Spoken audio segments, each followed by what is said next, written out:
Hi, this is Brad Constantine, and this is a podcast recording of the Old Testament. Although this is not an official recording of the Church of Jesus Christ of Latter-day Saints, every effort's been made to be as doctrinally accurate as possible. I'll be using for the text the Joseph Smith translation of the Old Testament, along with many commentaries from general authorities of the Church, BYU professors, Bible scholars, and others. This format will be very detailed, and so if you want a deep analysis of the Old Testament, you come to the right place. Thanks for your attendance. Hi there, welcome back. This will be for 1 Kings chapter 11. But King Solomon loved many strange women, that means women not of the covenant, together with the daughter of Pharaoh, women of the Moabites, Ammonites, Edomites, Zidonians, and Hittites, of the nations concerning which the Lord said unto the children of Israel, Ye shall not go in to them, neither shall they come in unto you, for surely they will turn away your heart after their gods. Solomon clave unto these in love. And he had 700 wives, princesses, and 300 concubines, and his wives turned away his heart. Probably almost all of his wives represented political marriages meant to solidify peace treaties with surrounding nations. The Lord had expressly forbidden marriage with non-Israelites, however, and Solomon paid for his disobedience. That was by Terence Zick. For it came to pass, when Solomon was old, that his wives turned away his heart after other gods, and his heart was not perfect with the Lord his God, and it became as the heart of David his father.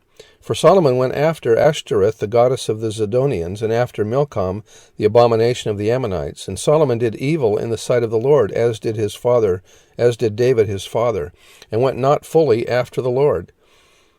Then did Solomon build a high place for Chemosh, the abomination of Moab, in the hill that is before Jerusalem, and for Molech, the abomination of the children of Ammon. And likewise did he for all his strange wives, which burnt incense and sacrificed unto their gods. And the Lord was angry with Solomon, because his heart was turned from the Lord God of Israel, which had appeared unto him twice, and had commanded him concerning this thing, that he should not go after other gods, but he kept not that which the Lord commanded. Wherefore the Lord said unto Solomon, Forasmuch as this is done of thee, and thou hast not kept my commandment and my statutes, which I have commanded thee, I will surely rend the kingdom from thee, and will give it to thy servant.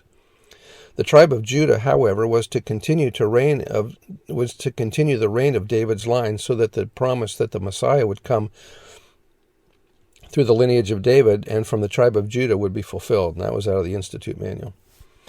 Verse 12, Notwithstanding in thy days I will do it for David thy father's sake, but I will rend it out of the hand of thy son. Howbeit I will not rend away all the kingdom, but will give one tribe to thy son for David, my servant's sake, and for Jerusalem's sake, which I have chosen. And the Lord stirred up an adversary unto Solomon, Hadad the Edomite. He was the king's seed in Edom. For it came to pass, when David was in Edom, and Joab the captain of the host was gone up to bury the slain, after he had smitten every man in Edom, for 6 months did Joab remain there with all Israel, until he had cut off every male in Edom, that Hadad fled, he and certain Edomites of his father's servants which with him, to go into Egypt, Hadad being yet a little child. And they arose out of Midian, and came to Paran, and they took men with them out of Paran, and they came to Egypt unto Pharaoh king of Egypt, which gave him a house, and appointed him victuals, and gave him land. And Hadad found great favor in the sight of Pharaoh, so that he gave him to wife the sister of his own wife, the sister of Tahpenes the queen. And the sister of Tahpenes bare him Genubath, his son, whom Tahpenes, I wonder why these names aren't used today. They sure are, anyway. Weaned in Pharaoh's house, and Genubath was in Pharaoh's household among the sons of Pharaoh. And when Hadad heard in Egypt that David slept with his fathers, and that Joab the captain of the host was dead, Hadad said to Pharaoh, Let me depart, that I may go to my own country. Then Pharaoh said unto him, But what hast thou lacked with me? That, behold, thou seekest to go to thine own country. And he answered, Nothing, howbeit let me go in any wise. And God stirred him up another adversary, Rezon the son of Eliadah, which fled from his lord Hadadezer, king of Zobah.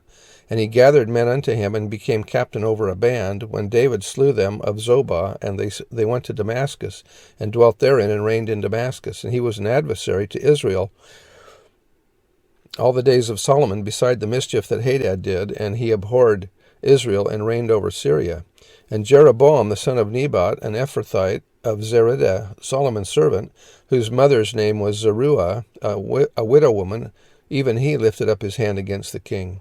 And this was the cause that he lifted up his hand against the king, that Solomon built Milo and repaired the breaches of the city of David his father. And the man Jeroboam was a mighty man of valor, and Solomon, seeing the young man that he was industrious, he made him ruler over all the charge of the house of Joseph. And it came to pass at that time that Jeroboam went out of Jerusalem, that the prophet Ahijah the Shilonite found him in the way, and he had clad himself with a new garment, and they two were alone in the field.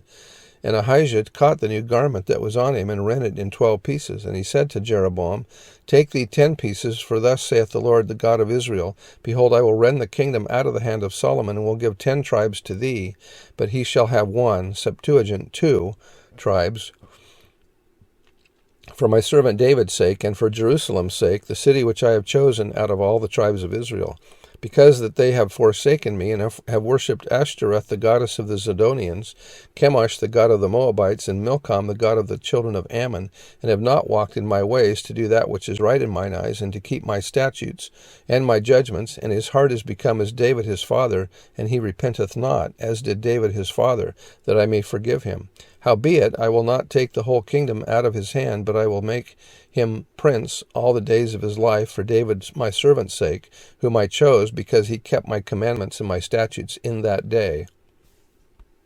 But I will take the kingdom out of his son's hand, and will give it unto thee 10 tribes, and unto his son will I give 1, or again in the Septuagint it says 2 tribes. It's actually Judah and Benjamin that become the southern kingdom. That David my servant may have a light always before me in Jerusalem, the city which I have chosen me to put my name there.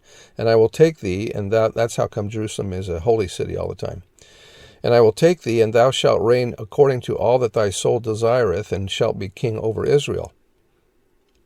And it shall be, if thou wilt hearken unto all that I command thee, and wilt walk in my ways, and do right in my sight, to keep my statutes and my commandments as David my servant did, in the day that I blessed him, I will be with thee, and build thee a sure house, as I built for David, and give Israel unto thee.